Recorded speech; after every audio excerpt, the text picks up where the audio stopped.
Thanks for clicking on to the Friday edition of Bogan's European Outlook. We've got warm air lifting north over Western Europe, and we have cool air trying to move south over Eastern Europe. But temperatures are slightly easing back, especially across France, northern Spain, nowhere near as warm as they have been. But on the south coast of the UK, we have seen temperatures knocking on the door of 20 Celsius through this afternoon. These are the current temperatures as of recording, so just before 5 o'clock in the evening. And bear in mind, of course, we are on the 21st of October. Temperatures 19 Celsius, quite a few spots in the southeast, up to 18, 17, and even into the central belt, we're seeing temperatures into the mid-teens during the afternoon period. Of course, low pressure is still the dominant player and will continue to be the dominant player, I think, through the remainder of October.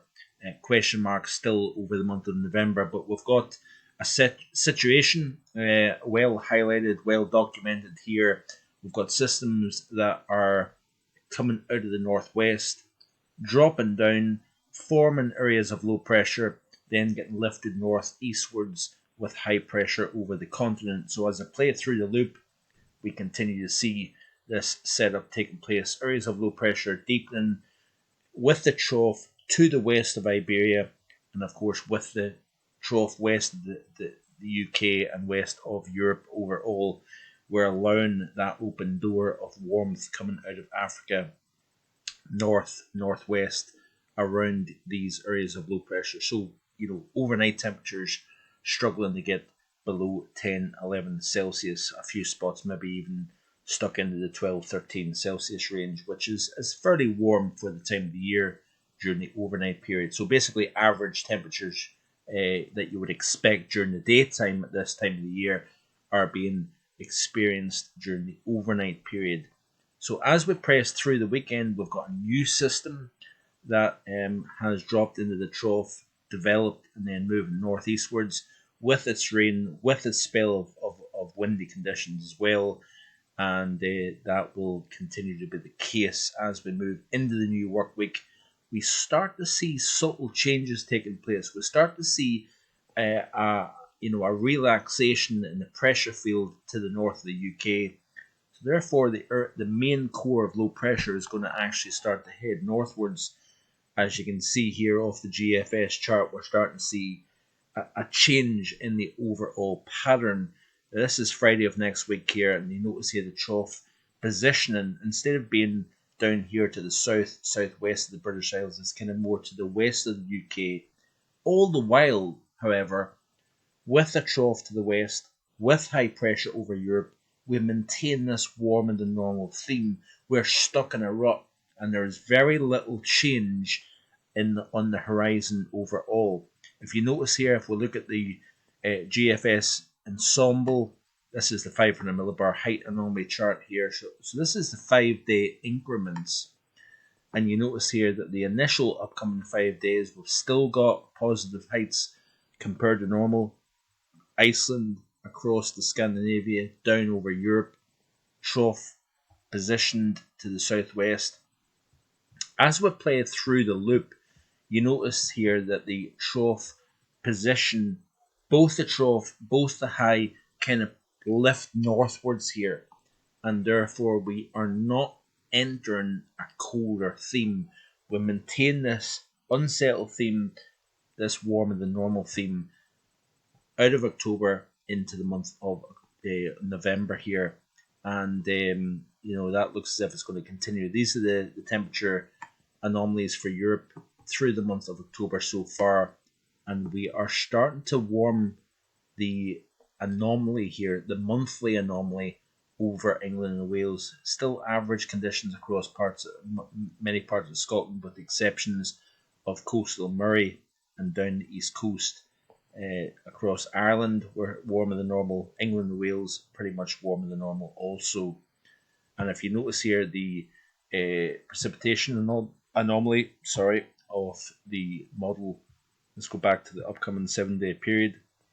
And of course, with systems coming in from the southwest, wetter than normal conditions, Ireland, England and Wales, drier than normal across the north. Play through the loop.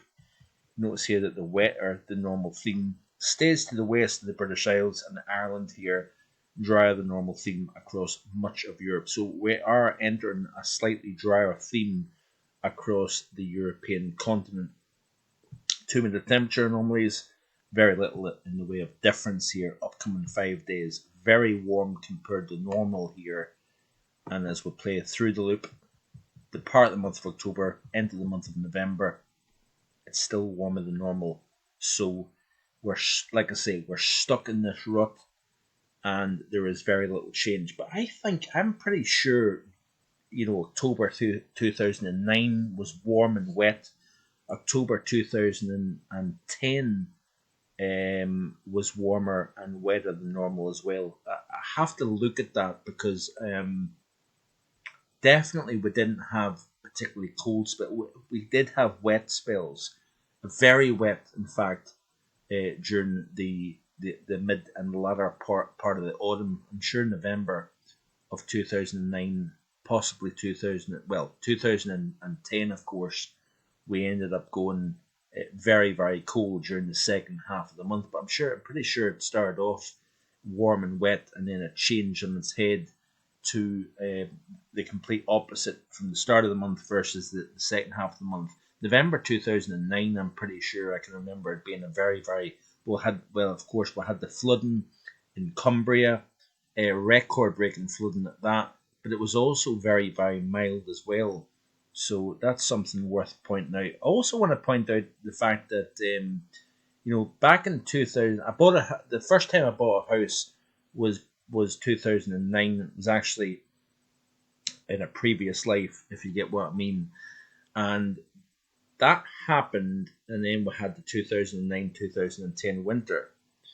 Then I moved to Invergordon and up near Inverness, and then that was followed by the coldest temperatures in the British Isles since 1995.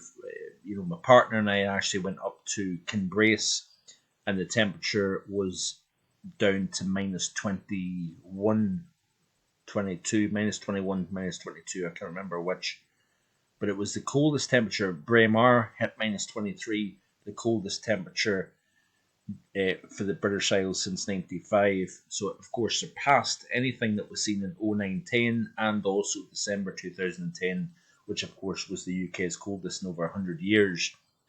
The point I'm trying to make is that I've just moved into a new house here in Eventon, which is near Invergordon, and it'll be interesting to see what kind of winter that we get this year. So, buying a new house, we get the extreme cold. It'll be interesting to see with buying a new house now whether there's anything interesting down the road.